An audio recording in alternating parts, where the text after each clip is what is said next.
যারা সারা বছর পড়াশোনা করতে পারো নাই বিভিন্ন কারণে আজকের এই 20 মিনিটের ক্লাসে তুমি ইংরেজি ফার্স্ট পার্টে পাশ করে যাবে ইনশাআল্লাহ। আমি মিজান স্যার হোসেনপুর সরকারি কলেজ থেকে বলছি। এখানে তোমরা দেখতেই পাচ্ছ প্রত্যেকটা জিনিস তোমাদেরকে একটা একটা করে দিব, একটা একটাই পরীক্ষার মধ্যে আসবে। দেখো প্রত্যেকটা জিনিস আমি তোমাদেরকে এখনই দেখাচ্ছি। তার আগে তোমাদেরকে আরও একটু জিনিস সহজ করে দেই। আমাদের সামনে যে পরীক্ষাগুলো আছে, ইংলিশ সেকেন্ড পার্ট, আইসিটি, গ্রুপের সব সাবজেক্ট, আরও যে পরীক্ষাগুলো আমাদের আছে সবগুলা পরীক্ষার সাজেশন, পিডিএফ, ভিডিও সবগুলা তুমি একত্রে আমাদের এই চ্যানেলে পাইবা। এই জন্য আমাদের চ্যানেলটা প্লিজ তুমি সাবস্ক্রাইব করে দাও। আরেকটা কাজ তোমাকে করা লাগবে, পিডিএফ তো আর এখানে দেওয়া যাবে না। পিডিএফগুলো পাওয়ার জন্য তুমি এখনই ভিডিওটা রেখে ফেসবুকে যাও, তারপরে এসে তুমি ভিডিওটা দেখো। ফেসবুকে গিয়া আমাদের যে page teach Mizan BD, TESCHMIZAN BD, teach Mizan BD নামে যে ফেসবুক পেজটা তুমি এখন পাইছো হাতে, এটাকে প্লিজ ফলো দিয়ে রাখো, তোমার অনেক উপকার হবে। সামনে আমাদের অ্যাডমিশন পরীক্ষা, অ্যাডমিশন সব ওখানে দেওয়া হবে, প্লাস হলো তোমার সব সাজেশনটা তুমি ওখানে পাইবা। প্লিজ তুমি ফেসবুকে একটু যাও, গিয়ে এটা ফলো দিয়ে রাখো, তোমার অনেক বেশি উপকার হবে ভাইয়া। তুমি যাও ওখানে, প্লিজ যাও। এখন আমরা এই সবগুলা জিনিস আলোচনা করব। দেখো আশা করি সবাই ফলো দিয়ে আসছো, প্লিজ ওখানে তুমি ফলোটা দিয়ে রাখো, ভালো হবে তোমার। দেখো আমরা এই সবগুলা জিনিস এখানে আলোচনা করবো একদম অল্প সময়ের মধ্যে। একটা গ্রাফ চার্ট, একটা পাই চার্ট, একটা স্টোরি, একটা সামারি, একটা রিয়ারেঞ্জ, একটা ইনফরমেশন লেটার, একটা থিম, একটা প্যাসেজ, কোয়েশ্চেন কীভাবে আনসার করব, তারপরে 3টা প্যারাগ্রাফ, তারপরে একটা ইমেল, একটা অ্যাপ্লিকেশন, একটা ফরম্যাট। ঠিক আছে, সবগুলা জিনিস আমরা এক বাই এক পড়বো। এখন দেখো সবার আগে আমরা গ্রাফ চার্টটা পড়বো। তুমি কিন্তু ভিডিও পুরো দেখবা আর এটা ফলো করে দাও ভাই, আর এটা তুমি অবশ্যই সাবস্ক্রাইব করে রাখো, তোমার উপকারের জন্য বলতেছি। এবার আমরা গ্রাফ চার্ট নিয়ে কথা বলবো। দেখো একেবারে শর্টকাট, এই গ্রাফ চার্টটা আসলে এখন পরীক্ষার মধ্যে যে গ্রাফ চার্টে আসুক কোনো প্রবলেম নাই, কোনো প্রবলেম নাই, যেটাই আসুক। ধরো এটাই আসছে পরীক্ষার মধ্যে, তো এখানে একটা ব্যাপার তুমি লক্ষ্য করো, ভালো করে লক্ষ্য করো একটা ব্যাপার, যে এই পাশে দেখো নিচে যে দেওয়া আছে, এই নিচের যে পার্টটা 2006, 2007, 2008, 2009, 2010, এটা হলো এক্স অক্ষ বরাবর। আর যে এদিকে যেটা আছে, যে এই পাশে দেখো যেটা আছে, এখানে আছে 0, তারপরে 5, 10, এই যে এই পাশে যে একটা উঠেছে, তাই না, এখানে উঠানামার একটা বৃদ্ধি আছে। এই হলো ব্যাপার, গ্রাফ চার্টটা তুমি দেখে নিলা। এখন গ্রাফ চার্ট তুমি আনসারটা কেমনে করবা, দেখো এখানে যেভাবে আছে হুবহু তুমি লিখবা। এখন ধরো পরীক্ষার মধ্যে যে গ্রাফ চার্টটা আসবে, ধরো কথার কথা এখানে আসছে the graph chart show that the number of Apple tree. এখন এই যে এটা হলো টাইটেল, এই টাইটেলটা করবা কি তুমি একদম খাতার মাঝ বরাবর লিখবা, লেখার পরে তুমি আনসারটা শুরু করবা। কিভাবে দেখো এখানে লেখা আছে দ্য গ্রাফ শো অথবা দ্য গ্রাফ ইজ অ্যাবাউট, দুইটার থেকে যে কোনো একটা লিখবা। লেখার পরে দেখো লাল কালার দিয়ে লিখে দিয়েছি বিষয়টা লিখবা। বিষয় বলতে কোনটা, যে টপিকটা তুমি আন্ডারলাইন সুন্দর করে উপরে লিখেছো ওইটা, যেটা পরীক্ষা আসছে। তারপরে দেখো অ্যাকর্ডিং টু দ্য গ্রাফ অথবা ডায়াগ্রাম, তারপরে কি দ্য লোয়েস্ট পার্সেন্টেজ অফ, বিষয়টি লিখবা। এখন দেখো 2006 থেকে 2010 পর্যন্ত যে সালটা সবচেয়ে কম আছে, আমি কি লিখবো, ওই যে লোয়েস্ট পার্সেন্টেজ অফ বিষয়টি এখানে লিখবো। ওয়াস ইন দ্য ইয়ার, সাল, এই যে সাল আছে না, ওই সালের মধ্যে আমরা কোনটা লিখবো, যেটা সবচেয়ে কম ওইটা লিখবো। ঠিক আছে, তারপরে অ্যান্ড ইট ওয়াস, এখানে পার্সেন্ট লেখা না, এই পার্সেন্টের মধ্যে ওই যে কম যে সালটা আছে ওই সালের যে পার্সেন্টটা এটা লিখবো। ঠিক আছে, তারপরে one the other hand the highest percentage of, তারপরে কি লিখবো, বিষয়টা লিখবো। বিষয়টা মানে যেটা আমাদের টপিকটা আসছে এই টপিকের নামটা এখানে লিখবো। তারপরে দিব ওয়াস ইন দ্য ইয়ার অফ, দিয়ে এখানে আমরা সালটা দিব, কোন সালটা দিব যেটা সবচেয়ে বেশি। আমি আবারও বলতেছি, এই ভিডিওটি শুধুমাত্র তাদের জন্য যারা এইচএসসি পরীক্ষার মধ্যে শুধুমাত্র পাস অথবা 40 মার্ক পাইলেই সে এনাফ, শুধুমাত্র তাদের জন্যই কিন্তু এই ভিডিওটা, সবার জন্য কিন্তু না। এই ভিডিওটা যারা ভালো স্টুডেন্ট তারা এটা কেন লিখবে, যারা পাস নিয়ে টানাটানি লাগছে তাদের জন্য মূলত এইটা। ঠিক আছে, আচ্ছা তারপরে দেখো ইট ওয়াজ, পার্সেন্ট কোনটা দিলাম, একদম হায়েস্ট যেটা।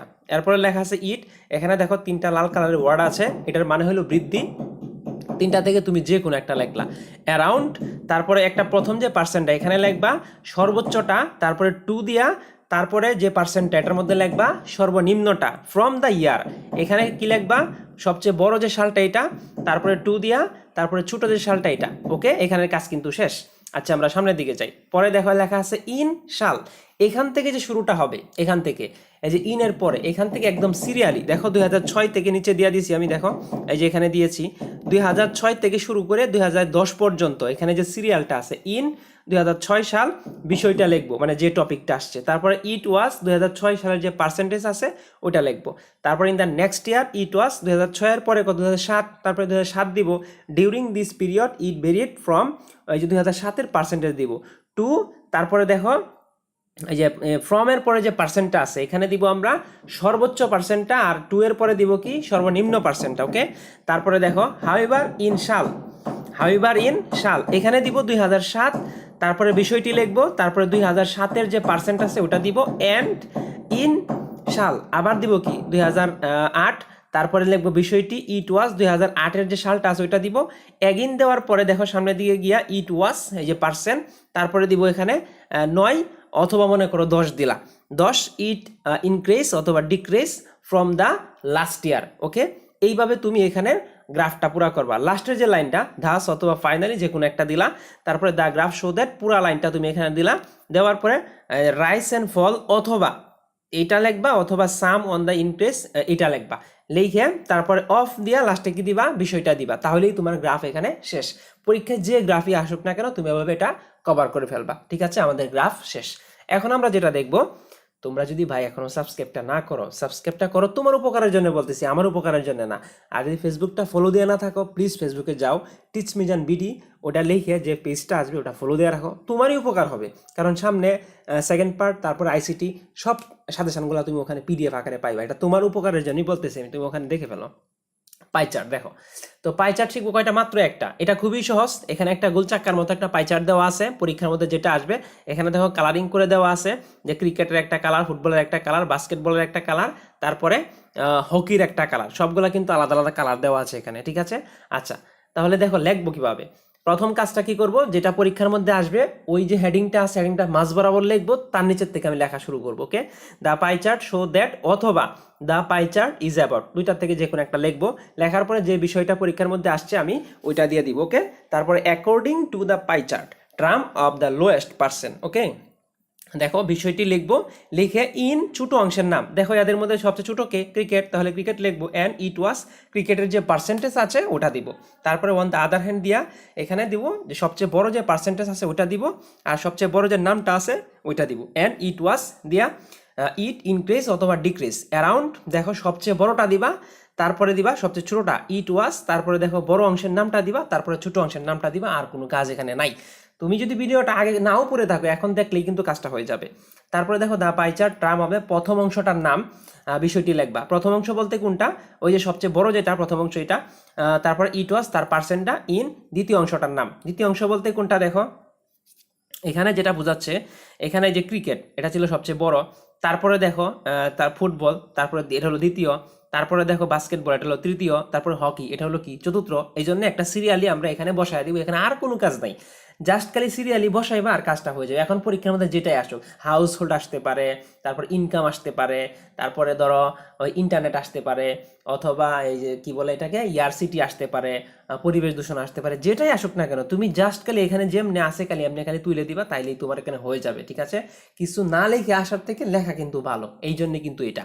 আচ্ছা, আমরা গ্রাফ চার্ট পড়ে ফেলেছি, এখন যেটা দেখবো একটা স্টোরি, জাস্ট তুমি একটা স্টোরি শিখবা। কয়টা স্টোরি, একটা স্টোরি, একটা স্টোরি লিখেই তোমার সবগুলা কাজ হয়ে যাবে। এখানে যেভাবে আছে এভাবে লিখবা। প্রথম কাজটা কি করতে হবে, তোমাকে টাইটেল লিখতে হবে, টাইটেল। সবাই এখানে স্ক্রিনশট নিতে পারো, কোনো অসুবিধা নাই।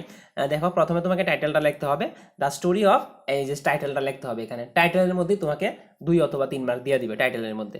তো টাইটেল লেখার পরে দেখো শুরুতে প্রশ্নের যে কয়েক লাইন লেখা থাকে সেগুলো লিখবে, তারপরেই এখানে যে স্টোরিটা দিয়েছি আমি, দেখো এখানে জাস্ট একটা ডট দিয়ে একটা লাল দাগ দেওয়া আছে, এই লাল দাগের মধ্যে কি লিখবা এটা একটু পরে দিচ্ছি। দেখো এই সম্পূর্ণটা একটু কষ্ট করে হলেও তুমি এটা শিখে ফেলো, একটু কষ্ট করে হলেও, তাহলে এটা তুমি শিখে ফেলছো। আচ্ছা, তা দেখো সামনে দিয়ে গেলাম, এতটুকু যে কোনো স্টোরি আসুক না কেন তুমি জাস্ট এটা লিখে দিবা, কাহিনী শেষ। মানে কোনো কিছু না পারার থেকে পারা তো ভালো। আচ্ছা, এবার দেখো লাল দাগ যেখানে ছিল না, লাল দাগটা জাস্ট একটা, পরীক্ষার মধ্যে যদি ত্রাষ্টিকাও আসে তাহলে ওয়াটার লিখবা, বাহিজিৎ বুস্তামি আসলে ওই লাল দাগে কি লিখবা, ওয়াটার লিখবা। তার মানে এখানে যে কালো দাগগুলো আসে এইগুলা যদি পরীক্ষার মধ্যে আসে, তুমি কি করবা, যে লাল দাগ যেগুলো দেওয়া আছে না, ওখানে বলেছিলাম না এই জায়গাটা, এই যে লাল দাগ দেওয়া আছে এখানে তুমি কি করবা, ওখান থেকে আইনে শুধু এটা দিয়ে দিবা, তাহলেই তোমার কাজ শেষ। ওকে, আমাদের স্টোরি কিন্তু শেষ। এখন দেখবো আমরা সামারি, যে তুমি কিভাবে সামারিটা লিখবা। সামারির মধ্যে জাস্ট এখানে যা আছে জাস্ট খালি 5 লাইন তুমি তুলে দিবা, তাহলেই হয়ে গেল। তুমি প্রয়োজনে রাত্রে এটা শেষ করে তুমি ঘুমাও। ঠিক আছে, আচ্ছা দেখো সামারির প্রথম লাইন তুমি কেমনে লিখবা, the leading theme of this passage. এখন পরীক্ষার মধ্যে যে টপিকটা আসছে, নেলসন ম্যান্ডেলা হইতে পারে, অথবা অ্যাডোলেসন হইতে পারে, অথবা ধর আমেরিগো হইতে পারে, অথবা আরো যে কোনো একটা টপিক হইতে পারে, যে কোনো টপিক আসুক না কেন, যেটা আসবে প্যাসেজের যে বিষয়টা আছে এটা শুধু জাস্ট তুমি লিখে দিবা। এই লাইনও লিখতে পারো, ইচ্ছা করে নিচেটাও লিখতে পারো, যে কোনো একটা। ধরো তুমি একটা শিখলা, দ্য লিডিং অফ থিম এটা শিখলা। শিখার পরে দেখো দ্বিতীয় লাইন যেটা আছে, জাস্ট এখানে obviously it is a fascinating and the gripping issue which can not without our deep attention, এই কথাটা লিখে দিও, এটা দ্বিতীয় লাইন চলে গেল। তারপরে দেখো তৃতীয় এবং চতুর্থ লাইন যেটা আছে, প্যাসেজ থেকে তোমার যে লাইনটা ভালো লাগবে, মানে ইম্পর্টেন্ট দেখে যে লাইনটা ভালো লাগতেছে ওখান থেকে লাইনটা নিবা। লাইনটা নেওয়ার পরে তুমি যে লাইনটা নিয়েছো ওইটার মধ্যে যদি কোনো প্রিপোজিশন থাকে এই প্রিপোজিশনটাকে ধরে তুমি সামনে নিয়ে চলে আসবে, এতটুকু কাজ তুমি করে দিও। Mandela was awarded the Nobel prize in 1998। দেখো ইন 1998 কথাটাকে সামনে নিয়ে আসছি, আর কোনো কাজ করি নাই। প্রিপোজিশন থাকলে তুমি কি করবা, সামনে পিছনে করবা, আর মাঝখান থেকে ছোট একটা শব্দ নিবা, সাবজেক্ট নিবা না, ভার্ব নিবা না, এরকম দিয়া একটা তুমি বাক্য করে ফেলবা ফ্রেজের মতো, তাহলেই কিন্তু তোমার মোটামুটি এটা হয়ে যাবে। এটা হলো আমাদের তৃতীয় লাইন অথবা চতুর্থ লাইন, তুমি আমাদের লিখবা। এবার লাস্টের লাইনে এখানে যা আছে তা তুমি হুবহু তুলে দিবা, তাহলেই হয়ে গেল আমাদের সামারি কিন্তু কমপ্লিট, ঠিক আছে। আচ্ছা এবার আমরা সামনে যাই, এটা আমাদের সামারির পঞ্চম লাইন। এখন দেখো রিয়ারেন্স কেমনে লিখবো, একটি রিয়ারেন্স লিখে আমি কি হবে, পরীক্ষার মধ্যে তুমি কনফার্ম থাকো রিয়ারেন্স ব্যক্তি জীবনে আসার চান্স খুব বেশি, ব্যক্তি জীবনে আসার চান্সটা খুব বেশি, ঠিক আছে। তাহলে আমরা দেখি, দেখো রিয়ারেন্স আমি কিছুক্ষণ আগে যে ভিডিওটা দিয়েছি ওটার মধ্যে বলেছি রিয়ারেন্সটা কি করবা, তোমরা 1-2 সিরিয়াল করে যার যে সিরিয়াল অনুযায়ী আছে তুমি এভাবে দিয়ে দিবা, প্যারাগ্রাফ আকারে লেখার কোনো দরকার নাই। প্যারাগ্রাফ আকারে লিখতে গেলে সমস্যাটা কি হয়, যে ওখানে আরো ভুল হওয়ার চান্স থাকে, আরো সময় যায়। ওই প্যারাগ্রাফ আকারে না লিখলে সারা নাম্বার কাটবে এরকম কোনো ব্যাপার না, এরকম না। এনসিটিভির যে নিয়মটা আছে ওখানে এরকম কিছু বলা নাই, শুধু বলছে সিরিয়ালটা মেনটেন করতে, ওই প্যারাগ্রাফ আকারে না লিখলে নাম্বার কাটবে না, কাটবে এরকম কিছু কিন্তু নাই, ওকে। আচ্ছা এবার দেখো ব্যক্তি জীবনী যখন তুমি লিখবা, তো ব্যক্তি জীবনী লেখার ক্ষেত্রে যে নিয়মটা হয়, যেমন কাজী নজরুল আসতে পারে, রবীন্দ্রনাথ আসতে পারে, বা আরও আদার্স কেউ আসতে পারে। যারা এখনও সাবস্ক্রাইব করো নাই সাবস্ক্রাইব করে দাও, আর আমাদের ফেসবুক পেজটাকে ফলো করে দাও, তোমাকে বারবার বলতেছি তোমার উপকারের জন্য ভাই। দেখো ব্যক্তির জীবনী কেন্দ্রিক যদি কিছু হয়ে থাকে তখন 10টা লাইন তো তোমাকে লিখতে হবে। প্রথম লাইন কিভাবে হবে দেখো, প্রথম লাইন ব্যক্তির নাম অথবা পরিচয়, দ্বিতীয় লাইন জন্ম তারিখ অথবা জন্মসাল অথবা জন্মস্থান যেটা হইতে পারে, তৃতীয় লাইনটা পিতা মাতার পরিচয়। এটা তুমি কেমনে মনে রাখবা, এটা তো স্বাভাবিকভাবে তুমি জন্মগ্রহণ করো, তোমার একটা নাম থাকে, তোমার আব্বা আম্মার পরিচয় থাকে, তারপরে তোমার শিশুকাল কোথায় কাটে, যৌবনকালে তুমি কি করেছো, তারপরে দেখো পঞ্চম লাইনটা যে তুমি যৌবনকালটা কোথায় কাটিয়েছো, তারপরে তোমার শিক্ষা জীবন কি, তোমার জীবনে কি কি অর্জন আছে, তোমার জীবনে কি কি পেয়েছো, কি কি হারিয়েছো, ফাইনালি যেটা হবে তোমার মৃত্যুকাল, এটা আর কি। দেখো কর্মজীবন ব্যক্তির আবিষ্কার বা পদক বা পুরস্কার সে কি পেয়েছে, এবং মৃত্যুকাল, এটা কিন্তু স্বাভাবিক। পরীক্ষার মধ্যে যদি এরকম আসে তাহলে দেখবা তুমি খুঁজে পাইতেছো, ওকে। আচ্ছা আরেকটা ব্যাপার হইলো যে রিয়ারেন্সগুলো যে আসে সেটা গল্প কেন্দ্রিক আর নয় মানুষের জীবন কেন্দ্রিক। যদি গল্প কেন্দ্রিক হয়ে থাকে তাহলে প্রথম দিকে তুমি যে লাইনটা খুঁজে যাবে বের করবে। দেখো সকল রিয়ারেন্সের ক্ষেত্রে প্রথম লাইনটি বাছাই করার পদ্ধতি once upon a time, long long ago, বা হ্যাভ ইউ হিয়ার্ড, বা দেয়ার লিভড, অথবা one day, there is, was, অথবা দেয়ার আর ইত্যাদি থাকলে তুমি বুঝেই নিবা এটা হলো কি আমার, এটা হলো প্রথম লাইন। কিন্তু লাইনগুলোতে কোনো প্রোনাউন থাকলে প্রথম লাইনে বসানো যাবে না, যেমন হি, সি, দে ইত্যাদি, এটা হয়তো বা দ্বিতীয় অথবা তৃতীয় লাইনের দিকে বসতে পারে, ওকে। তাহলে আমরা বুঝলাম যে এই এই জিনিসগুলো যদি থাকে এটা হলো কি আমাদের ফার্স্ট লাইন, ওকে। আচ্ছা তাহলে আমাদের রিয়ারেঞ্জ চলে গেল। যে লাইনটিতে কোনো ব্যক্তি বা বস্তুর নাম বড় হাতের অক্ষরে থাকে এবং নামের পরিচয় থাকে সেটা হলো কি, সেটা হলো তোমার রিয়ারেঞ্জ। এবার দেখো লেটার কি আসবে, লেটার। দেখো লেটারের ক্ষেত্রে জাস্ট তুমি একটা লেটার, এটাই, আর কিছু শেখা লাগবে না, একটা লেটার শিখবা, জাস্ট শুধুমাত্র একটা লেটার, একটা লেটার শিখি তোমার কাজ শেষ। দেখো এখানে কি বলেছে, যেমন একটা ডেট দেওয়া আছে, তারপরে ধরো তুমি যে এলাকার ওই এলাকার নামটা দিলা, তারপরে মাই বাস ডিয়ার, এখানে যা আছে হুবহু তুমি তাই করবা। এখানে দেখো এই যে মায়ের পরে তৃতীয় লাইনের মধ্যে যে মায়ের পরে যে ড্যাশটা আছে, ডট ডট ডট, এই ডটের মধ্যে তুমি সাবজেক্টটা বসাইবা। আর তারপরে দেখো অ্যাবাউট ইট, এখানে এসে তোমার মানে যে বিষয় সম্পর্কে লিখতেছ ওই বিষয় সম্পর্কে তুমি যদি কিছু পারো তাহলে দেও, আর যদি না পারো তাহলে তাহলে তো নাই, ঠিক না। এই আর কি ব্যাপার, মানে এইটা হলো শুধুমাত্র যে যারা সারা বছর পড়াশোনা করে নাই তাদের জন্য মূলত এই ভিডিওটা। আচ্ছা পরে দেখো থিম রাইটিং, যদি থিম রাইটিং আসে তো আসে, তো থিম রাইটিং পরীক্ষার মধ্যে বেশি আসে না, এটা যেহেতু আসতেও পারে কিন্তু সামারিটাই পরীক্ষার মধ্যে বেশি আসার চান্সটা বেশি, এই জন্য আমি এটা বলতেছি না, আপাতত এটা স্কিপ করলাম। আচ্ছা পরে দেখো কিভাবে তুমি আনসারটা কোয়েশ্চেন করো, এই জিনিসটা আমরা একটু পরে দেখি, আমরা ওইটা করে আসি, আমাদের পার্টটা করে আসি, রিটেন পার্টটা আমরা করে আসি, পরে তোমাদেরকে বলতেছি। দেখো এই যে প্যারাগ্রাফের যে ব্যাপারটা, দেখো প্যারাগ্রাফের ব্যাপারটা যেহেতু ফার্স্ট পার্টে প্যারাগ্রাফ আসবে না, সেকেন্ড পার্টে আসবে, তারপর একটু দেখে নাও। দেখো এটা হলো যে যত ব্যাড সাইড মানে খারাপ যত সাইড আছে সবগুলা, যেখানে ফাঁকা ঘরটা থাকবে ওই ফাঁকা ঘরের মধ্যে তুমি একবার দেখে নাও, এখানে স্ক্রিনশট নিয়ে নিতে পারো, এই সবগুলো হলো ব্যাড সাইডের প্যারাগ্রাফ, ঠিক আছে। এই যে প্যারাগ্রাফটা আছে টোটাল তুমি এটা শিখে ফেলবা একদম কোনো কাহিনী ছাড়াই, টোটালে শিখে ফেলবা। এই পাতাটা আর এই পাতাটা যেখানে যেখানে দেখো এস এন লাল কালি দেওয়া আছে এস এন, শুধুমাত্র ওই জায়গার মধ্যে তুমি খালি বসায় দিবা ওই যে ব্যাড ইফেক্টগুলো আছে এটা, তাইলেই হয়ে যাবে, আর কোনো সমস্যা নাই। পরে দেখো গুড সাইডের প্যারাগ্রাফটা দেখো, এখানে যেগুলো আছে সব গুড সাইড, সব গুড সাইড যা আছে সব গুড সাইড। তো গুড সাইডের ক্ষেত্রে জাস্ট তুমি কি করবা, এই ফরম্যাটটা মুখস্থ করে ফেলবা, তাহলেই হয়ে গেল। ঠিক আছে, যেখানে শুধুমাত্র নামটা লিখতে হবে, শুধুমাত্র এই নামটা লিখে দিবা, আর কোনো কাজ নাই। দেখো এই যে এতটুকু এতটুকু শিখলেই তোমার মোটামুটি গুড সাইড ব্যাড সাইডের প্যারাগ্রাফ হয়ে গেল, জাস্ট মাত্র দুইটা শিখেই কাজ হয়ে গেল। ওকে, আচ্ছা, তারপর এডুকেশন রিলেটেড অথবা গুড সাইড অথবা আদার্স যে প্যারাগ্রাফগুলো আছে এখানে দেখো, তুমি ইচ্ছা করলে স্ক্রিনশট নিয়ে নাও। দেখো এখানে খুবই ইম্পর্টেন্ট পার্ট এটা, দেখো। তারপরে এখান থেকে দেখো, এখান থেকে এই পর্যন্ত পুরাটা যেখানে শুধু এস এন লেখা আছে ওই জায়গার মধ্যে শুধু প্যারাগ্রাফের নামটা বসাইবে, আর কিছু করা লাগবে না। দেখো এতটুকু লিখলেই তোমার কাজ হয়ে গেল। ওকে, কিছু না লেখাতে লেখা তো ভালো, এই জন্য আর কি এটা ফরম্যাট। ওকে, আচ্ছা দেখো একটা ইমেল, জাস্ট মাত্র একটা ইমেল শিখবা তুমি, একটা ইমেল শিখেই তোমার কাজের কাজ হয়ে গেছে। দেখো প্রথমে লিখবা ফ্রম, তারপরে লিখবা টু, তারপরে সাবজেক্ট, তারপরে ডিয়ার ইসলাম, বা যা ইচ্ছা তুমি একটা লেখো, এখানে লিখে যেখানে যেভাবে আছে হুবু এতটুকু আসার পরে যে বিষয়টা পরীক্ষায় আসবে সেই বিষয়ের উপর ভিত্তি করে 2 থেকে বা 3 লাইন তুমি জাস্ট খালি তুলে দাও, 2 থেকে 3 লাইন তোমার মতো করে। ভাই আমরা এইচএসসিতে পড়ি, 2-1 লাইন বানায় লিখতে পারবো না, এটা কোনো হইলো? প্লিজ এটা তুমি করতে পারবা, ঠিক আছে? আচ্ছা, তাহলে নো মোর টুডে, এই তো হয়ে গেল। এইটা দিয়া তুমি জাস্ট একটা ইমেল লিখে ফেলবা, ঠিক আছে? আচ্ছা, এরপরে দেখো অ্যাপ্লিকেশন। তো অ্যাপ্লিকেশনের ক্ষেত্রে দেখো 3টা অ্যাপ্লিকেশনের ফরম্যাট আমরা দিব। দেখো এখানে এই যে কম্পিউটার ল্যাব বা ডিবেটিং ক্লাব অথবা কমন রুম অথবা ক্যান্টিন অথবা টিউবওয়েল ল্যাঙ্গুয়েজ বা language club, language computer club বা লিটারেচার ক্লাব বা ধরো এই শহীদ মিনার বা আরও যেগুলো আছে আর কি, এই টাইপের যে কয়টা আছে, এইটার জন্য তুমি শুধু একটা শিখবা, আর কিছু করা লাগবে না। এখানে শিখবা, এখানে যেখানে যেখানে এসএন লেখা ওখানে যে পরীক্ষায় যেটা আসবে সেটা খালি তুমি নামটা বসায় দিবা, তাহলেই কাজ শেষ। ওকে, একটা দেশের হয়ে গেল। তারপরে দেখো 2 নাম্বার যে ফরম্যাটটা আছে এটা হলো the February stage drama, study tour, picnic বা ধরো মিলাদ মাহফিল বা এরকম টাইপের যে কয়টা আছে, এটার জন্য জাস্ট তুমি এখানে যে ফরম্যাটটা দেওয়া আছে জাস্ট খালি এই ফরম্যাটটা তুমি লিখে ফেলবা, ডেটের জায়গায় ডেট, প্রিন্সিপালের জায়গায় প্রিন্সিপাল, কলেজের জায়গায় কলেজ, আর যেখানে এসএন লেখা আছে ওই জায়গার মধ্যে শুধু কলেজের নামটা, তোমার যে পরীক্ষা যেটা আসছে শুধু খালি ওইটা দিয়ে দিবা, তাইলেই তোমার কাজটা শেষ হয়ে যাবে। ওকে, আচ্ছা দেখো থার্ড যে এটা আছে ফরম্যাটটা আছে, দেখো এই যে লিভ অফ অ্যাডভান্স, তারপরে অ্যাবসেন্ট, লিভ অফ অ্যাডভান্স, তারপরে change your any subject, TC, readmission, testimonial, এই টাইপের যেগুলো আছে জাস্ট শুধু তুমি খালি একবার দেখো, দেখার পরে পরীক্ষায় যেটা আসবে জাস্ট খালি শুধু তুমি লিখে দিবা, তাইলেই কিন্তু কাছে হয়ে গেল। জাস্ট খালি পরীক্ষায় লিখে দিবা, তাইলেই শুধু হয়ে গেল। এখানে এসএনের জায়গায় জাস্ট খালি তুমি যেটা আসছে পরীক্ষায় এটা শুধু লিখে দিবা, তাইলেই হয়ে গেল। ওকে, আচ্ছা এইবার দেখো ফাইনালি যে ব্যাপারটা, তুমি মনে করো 3টা ফরম্যাট শেখার মতো তোমার কোনো মাথা ধরতেছে না, তাহলে তুমি শুধু এইটা শিখো, একটা শিখো, আর কিছু শেখা লাগবে না। ডেটের জায়গায় ডেট দাও, যদি তোমার কলেজ সম্পর্কে কিছু হয় তাহলে প্রিন্সিপাল লেখো, আর যদি কারো কাছে আবেদন করতে হয় তাহলে চেয়ারম্যান লেখো। যদি কলেজ সম্পর্কে হয় তাহলে তুমি কলেজ লেখো, আর যদি কোনো আবেদন হয় বিলেস অথবা ধরো কোনো কোম্পানির কাছে আবেদন করবা তাহলে বিলেস অথবা কোম্পানি লেখো। সাবজেক্টের ক্ষেত্রে যার সাবজেক্ট আসবে ওটা লেখো।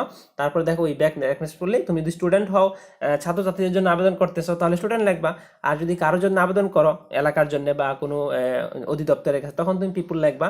আর এখানে এসে কলেজ হইলে কলেজ, যদি তুমি কলেজের জন্য করো কলেজ, আর যদি কোনো এলাকার জন্য আবেদন করো তাহলে এটা বিলেজ হবে। টপিক, টপিক বলতে কোনটা, ওই যে যেটা সাবজেক্টে তুমি লিখেছো যেটা পরীক্ষা আসছে এটা। ইট ইজ ভেরি এসেনশিয়াল, এখানে কি হবে স্টুডেন্ট লাইফ, ঠিক আছে? It is very essential for our student life.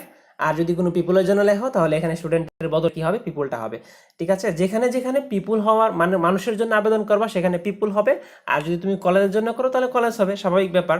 তা লাস্টটা দেখো লোকালিটি অথবা কলেজ, কলেজ হলে কলেজ, লোকালিটি হলে লোকালিটি, আর নিচে যা আছে তাই।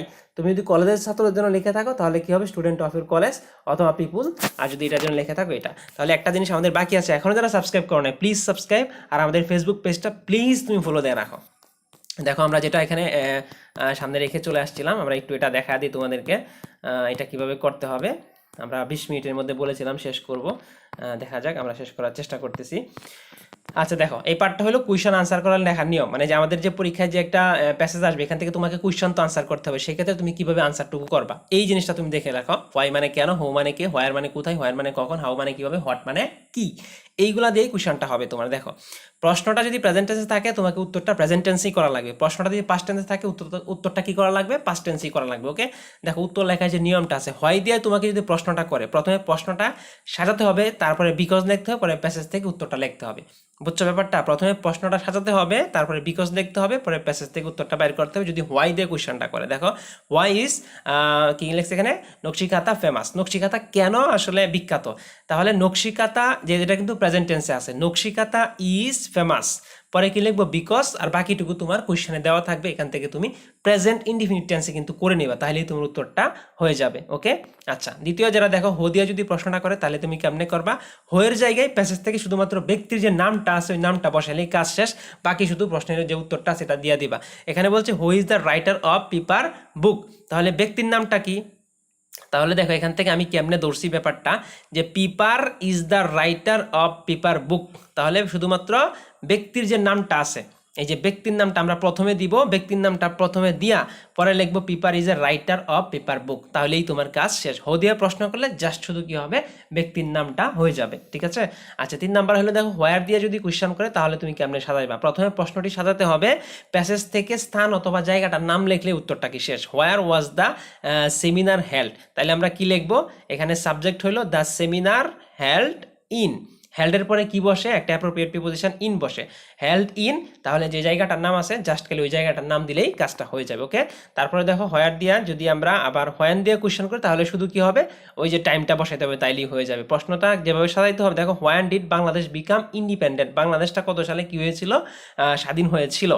দেখো বাংলাদেশ বিকাম ইন্ডিপেন্ডেন্ট ইন 1971, তাহলেই কাজটা আমাদের হয়ে গেল। ওকে, তারপরে দেখো হাউ দিয়া যে কোশ্চেনটা হবে, প্রথমে প্রশ্নটা সাজাইতে হবে, তারপরে তোমাকে লিখতে হবে। ঠিক আছে, হাউ দিয়ে যখন কোশ্চেনটা করা হবে, how can a modern man be succeeded, ঠিক আছে, যে হাউ মানে কি, কিভাবে, কিভাবে মডার্ন ম্যান মানে সাকসেসটা হয়েছিল, এই টাইপের কোশ্চেনটা। তাহলে এখান থেকে আমাকে দেখো সাবজেক্ট কতটুকু নেব, এ মডার্ন ম্যান বি সাকসেস, তার মানে এটা পাস্ট টেন্সে আছে, এরপরে কি লিখতে হবে বাই উইথ, আর বাকি যেটা আছে এটা কিন্তু অবশ্যই প্রশ্নের মধ্যে উত্তরটা দেওয়া আছে, ওখান থেকে কোশ্চেনটা বের করে তুমি কথাটাকে পাস্ট টেন্সে ফালাই দিবা, তাহলে উত্তরটা হয়ে যাবে। ওকে, আচ্ছা হোয়াট দিয়ে যদি কোশ্চেনটা করা হয়, প্রথমে প্রশ্নটা সাজিয়ে প্যাসেজ থেকে উত্তরটা নিতে হবে। দেখো হোয়াট ডাজ দ্য রাইটার মিন, তাহলে এটা অবশ্যই কি প্রেজেন্ট টেন্সে আছে, তাহলে এখান থেকে নিব দ্য রাইটার মিনস লেখার পরে যে রাইটার আসলে কি বোঝাতে চেয়েছে এই গল্পের ভিতরে, তাহলে এখান থেকে একটা থেকে দুইটা লাইন তুমি প্রেজেন্ট টেন্সে লিখলেই কিন্তু উত্তরটা শেষ। দেখো দ্বিতীয় হলো প্রথমে প্যাসেজ থেকে উত্তরটি লিখে প্রশ্নটি সাজিয়ে নিতে হবে, মানে তুমি ইচ্ছা করলে প্রথমটাও করতে পারো, ইচ্ছা করলে শেষেরটাও করতে পারো, মানে দ্বিতীয়টার মধ্যে বলতেছে প্রশ্নটা আগে লিখে তারপরে সাজাইতে। ওকে, এই তো। তারপরে দেখো ডো ডিড ডাজ দিয়ে যদি কোশ্চেনটা আসে, ডো অথবা ডিড অথবা ডাজ দিয়ে যদি কোশ্চেনটা আসে, দেখো ডো বার হইলো, ডো বার যদি থাকে তাহলে বার্বের কোনো চেঞ্জ হবে না, আর যদি ডাজ থাকে তাহলে বার্বের শেষে কি হবে, একটা এস অথবা ইএস যুগ হবে, আর যদি ডিড থাকে তাহলে বার্বের শেষে কি হবে, ইডি যুগ হবে। ওকে, এই ছিল আর কি ব্যাপারটা। আশা করি তোমরা সবাই বুঝতে পেরেছো। ঠিক আছে, আজকের মতো এখানেই।